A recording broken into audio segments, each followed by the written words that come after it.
Miss Nikki in the house. So we know what we're good at, but we know we're not good at. We spend all of our time. My family know I've been married for 10 years. I have. I had changed my life so much in such a short I've been doing that for 18 to 19 years. I'm one of those people who I think, I grew up serving the majority, as far as I can remember, as a kid. Hey everyone! Yes, I am Chandra, and allow themselves to be free. Sometimes I do coaching and other things like that, but dance was my life, dance is what I knew, dance is what I breathed. I lost a lot of time with my daughter in that first year because it was an amazing job for actors.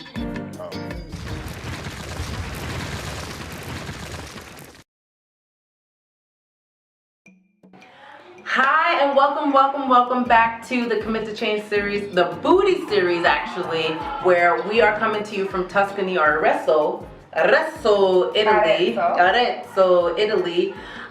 where we are doing a Buti Yoga RYT immersion, where we're staying here for 2 weeks, and I have the absolute honor to be with one of the badass chicks from Buti,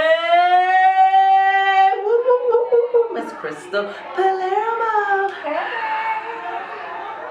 All right, so let's get it started, because tonight we're partying a little bit because we are finished with all of our testing and people are going to start going home. So we are celebrating if you can't hear them in the background. So we're going to try to talk loud so you can hear us and so we can get back so we can party. Yeah. So let's start it off with, please tell us a little bit about yourself, what it is that you do, and you're off. And I'm off. So I am Crystal Palermo. I am the director of leadership for Buti Yoga, but I'm also a master trainer. So all that means is that I get to go out and teach our RYT programs. I teach all of our platforms, but I also oversee the whole teacher training program. So we have roughly 12 master trainers around the world right now. So I oversee all of them, making sure they're all up to speed. I manage getting them out on all the different trainings. We have anywhere from 15 to sometimes 25 trainings a month. Wow. So I oversee all the travel and the logistics for the actual front-facing side of the house. So all the trainers that are out there for our leadership community, I oversee that group. Fantastic. Yeah. So after she said all this wonderful things that she does, now we're going to have to retrack. Before you did all that beautiful stuff. Oh, just who I am as a person? No, I just wanted to know, like, what made you get into that world? Like, what changed in your life that made you get into that world? I mean, a series of things, I guess, but so I've worked in leadership and facilitation for probably the last, 13 years or so. So I've been in the world of leadership and facilitation. It was in higher education before, so I trained executive leadership on diversity and communication and change management. And I just kind of danced on the side. So I taught Zumba on the side. I actually opened a side business where I opened a fitness studio. And it was through my fitness studio that I opened that I found Buti Yoga. And through Buti, and then, I was a single mom at the time and going through a big change of being single and having a little one and not having a big community of girlfriends. And it was through opening my studio, teaching my classes, finding Buti, I found my community of women that I could connect with, and I found a deep passion for Buti, and I saw how what I did for leaders and executives through my facilitation, how much that could translate over to yoga and dance and Buti and all the things that I do on this side now. I knew that skill was the same. It was just applying different content. Mm-hmm. And this one spoke to my soul a whole lot more, even though I loved what I did before. This one spoke to my soul more, and it let me be home with my daughter more. So I made the jump to be able to be like a stay-at-home mom who didn't actually stay at home. Okay, so what obstacles did you find that you had, like, before you, or when you were switching over, and how did you overcome them? I mean, truly, honestly, the biggest obstacle I found was the financial obstacle of working in corporate America for 10 years with the same company. Mm-hmm. That's a solid like benefits package and salary and security that I had grown accustomed to and that my family was dependent on. So the biggest challenge for sure that first year was breaking away from that sense of security and that foundation that I had worked 10 years to establish, that I think most people who work a corporate job or a salary job, that's where you find, that's what keeps you there. Is like, I don't want to leave because I don't want to put things at risk. So it was a high level of risk I was taking to make that transition. That was probably the biggest thing. Secondary was that this new life put me on the road a lot. So it was a matter of adjusting.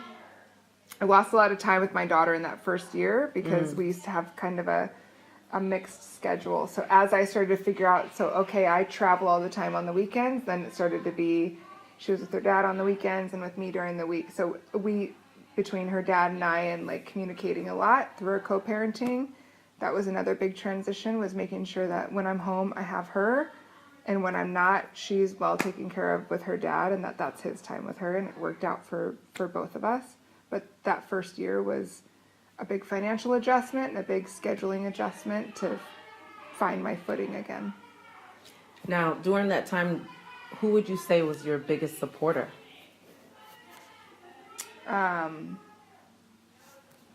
mean, for sure, my family, like my mom, my grandmother, those are big, like, key players in my life. But I mean, Busy was a big supporter. Busy, she, you know, is my boss and was the one who was like, please come work for me. I promise it's going to be okay. Like, we'll figure it out. So, you know, when push came to shove, and still to this moment, when push comes to shove, if I need help with my daughter, like, she helps me figure that stuff out. Like, we pull strings, we help each other's kids out, we help each other's families out. Like, it really is, from that perspective, and supporting a family and a community, we do have that within our company where we're all willing to, like, I'll go pick up the kids, or I'll get them fed dinner tonight, or whatever it takes to, like, make those things come together. And there's been times I've had to take Liv on trips with me. So even some of my peers, some of the other master trainers, I've gone and stayed in their home with my daughter,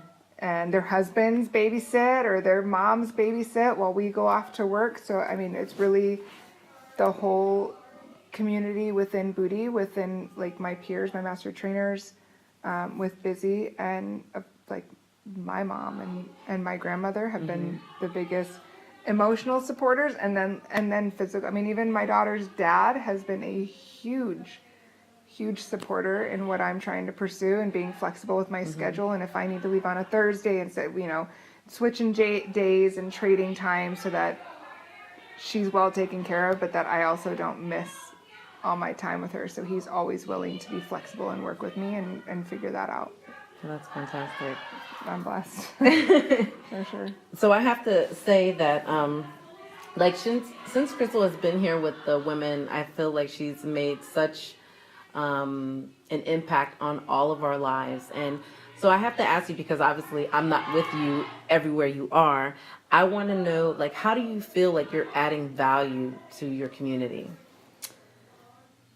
I think the biggest, if I had to, like, guess what I think my superpower is that adds value to the community, is how much I give grace and accept myself for the way I am. Because when you accept yourself the way you are, you give other people permission to do the same. So I accept myself the way I am, I give myself grace, so I extend it to you, and that allows you to step up and do the same thing. So I'm not super self-critical. I'm not really hard on myself. I expect a high level from myself, but I also am willing to accept the process and accept where I am in it. And so because I'm accepting of that, and because I can be confident in myself and in my own skin, you give permission to the people around you to do the same thing. If I'm not competing with myself, I'm not competing with you either. So you can step in, and I can, like, tell you to knock it off. Which I've told, that was her nice way of saying. Remember that one time I told you to knock it off? Yes. Yeah, my grandmother's always told me, when you have confidence and you accept yourself, you give permission to the people around you to do the same thing. Right, absolutely. And if I had to guess why people feel comfortable around me, is because I am so comfortable in my own skin that it lets you feel like, well, if she's comfortable in her own skin, like, what am I freaking out about? You know? Exactly. So here we go. Advice time. All right. What advice would you give to someone who's sitting on the fence to the field of their dreams? I think one big thing you always, if you're sitting on the fence to the field of your dreams, and this is something I'm having like this moment where I'm giving you advice and I'm knowing like I hear the same voice inside my own head telling me the same advice, is your level of success will always be equivalent to your comfort with uncertainty.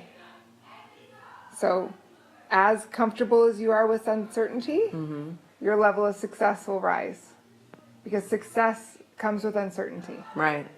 You don't know if when you put yourself out there, if it might fail, or Right. if someone's not going to like it, or Right. someone's going to say something about it that's going to like hurt you at a personal level. And if you're afraid to look stupid, and if you're afraid to fail, then you don't have the opportunity to succeed in that thing. Right. So you have to have a level of comfort and a lack of fear to be able to reach the success that you're looking for. Because I don't know a successful person who isn't willing to stick their whole neck and ass all the way out on the line. If Busy's taught me a lot about yoga and she's taught me a lot about life, but if Busy's taught me anything, it is that you don't have to be afraid. You should be more afraid to not put yourself out there. You should be more afraid of like, what happens if I don't go forward and do this thing? That should be scarier than like, what if I do and it doesn't go well? Because if you played worst case scenario with yourself, what if you do and it doesn't go well? Then your ego takes a hit. Like it might hurt your pride. Maybe you invested some dollars that you'll have to make back someday. But you're not going to die. Right. It's not going to kill you. You're not going to lose your kids in your house. Like, it's not going to be, it doesn't have to be all that. And I think we put our sense of ego and pride on that same level of like our sense of safety, and they're not the same thing. Right. As long as I'm safe, I can put my ass out there and I can get rejected. It doesn't go well, and like maybe I spent several hours on a webinar or some sort of content that I built, and maybe it doesn't go super great and it fails. You learn a lot from that process. And one of the things I learned is like, it wasn't as bad as I thought it was going to be. It didn't hurt as much as I thought it would. So, you know, when you're sitting on the fence, you have to just be graceful with yourself and know that sometimes maybe it's not like right off the cliff. Maybe there's a bridge that you work. You know, I worked a bridge for a little bit. I worked my full-time job and I hustled. I did Buti Master training on the side of that on my full-time job until it made sense, and it became like safe enough where financially I would be able to provide for my family, but it was a big risk. I was letting go of a really secure, solid career that I'd worked a long time for, that I'd gained a title and a reputation, a lot of credibility in, to go out on a limb and try something in a completely different field. And it was a big risk. And that first year was really, really hard, but I knew that moving backwards wasn't an option. Right. Like I already made it this far. I already jumped off the cliff. I might as well like keep going at this point than like go back and make that. Otherwise the jump wasn't worth It wasn't. the injury. Yeah. Okay, is there something behind it? Oh, mosquito. All right, so it is lightning round time. So I'm going to ask you a series of questions. You can answer it short and sweet. And here we go. It's 5 questions. Okay. What initially held you back from changing over from your corporate job to doing like the stuff that you do now? I mean, to be quite honest, like logistics, finances, and a fear of failure. Okay. What is the best advice you've ever received? Oh my God, there's too much. I mean, off the cuff, like the best thing my grandmother's ever said to me throughout my whole entire life, my advice is every excess is a defect, too much of anything is a bad thing. Even too much moderation is a bad thing. So, you know, that has taught me a lot about balance in life. Okay. Now share a personal habit that contributes to your success. Meditation and prayer. All right. What book would you recommend to our audience and why? I think the biggest pivotal moment book that I ever, and it's not a book, it's an audiobook. Okay. So it's more of a lecture series. It's called Energetic Anatomy. It's by Carolyn Myss. I'd say that was what cracked my energetic spiritual world wide open, because I'm so practical and I'm so grounded, and she has a way of making the energetic and spiritual world make so much practical sense that you can't deny its reality. So Energetic Anatomy by Carolyn Myss was my most game-changing thing I've ever listened to. Okay. And last but not least, if you found out that you had 1 hour left to live and you were given the opportunity to share one final message, what would it be?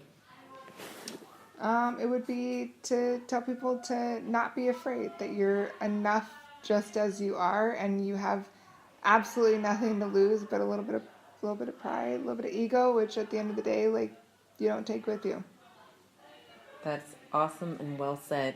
Now, she has been also pretty modest, and she didn't tell us about her big news. She actually just got married. So we want to say, yay, congratulations. And you were featured in, is it your first DVD? Yes. Her first Buti DVD, which is called Buti Deep. Deep. Now, if you haven't been listening to the series before, it's BUTI. It is not the back side. It is a. It'll give you a nice backside, but it's BUTI. It's the cure that's hidden or kept secret. Yes. So just know, if you have not discovered that, please look it up, because you are missing out. Now, our final question: where do you see yourself in 3 to 5 years?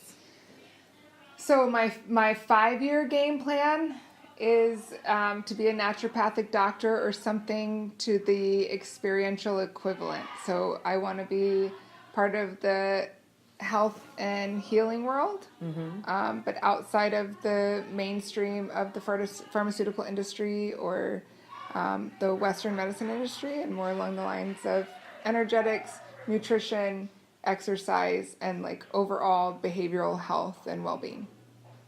Awesome. I think that is an excellent goal for all of us. We will be looking for this woman right here. Please tell our audience where we can find you. I will be putting the links, of course, with the podcast or the video, but I want you to tell us verbally, how can we find you? So on Instagram, I am DAT, D-A-T, _tribe_life,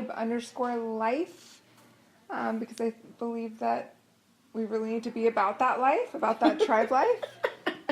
So I'm DAT Tribe Life on Instagram, and just Crystal Palermo on Facebook, and if you, within the Buti community, I'm Crystal Palermo.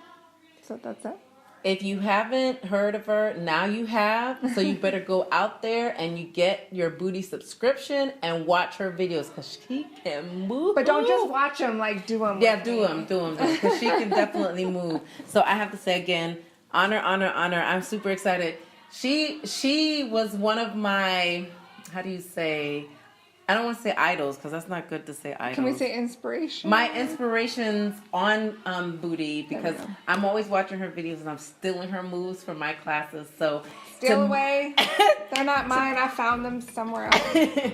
So to meet her in person and be able to sit down and talk to you, I would be starstruck, but I've already spent, you already know, for the last almost 2 weeks with you, so this is a sister. Yes, sister. So I want to thank you once again. I love yes, you. give you a hug. Love you too. Oh, thank you. Yes, thank you. So thank you, my Commit to Change community. We look forward to seeing you again, and till next time. Arrivederci. Yes.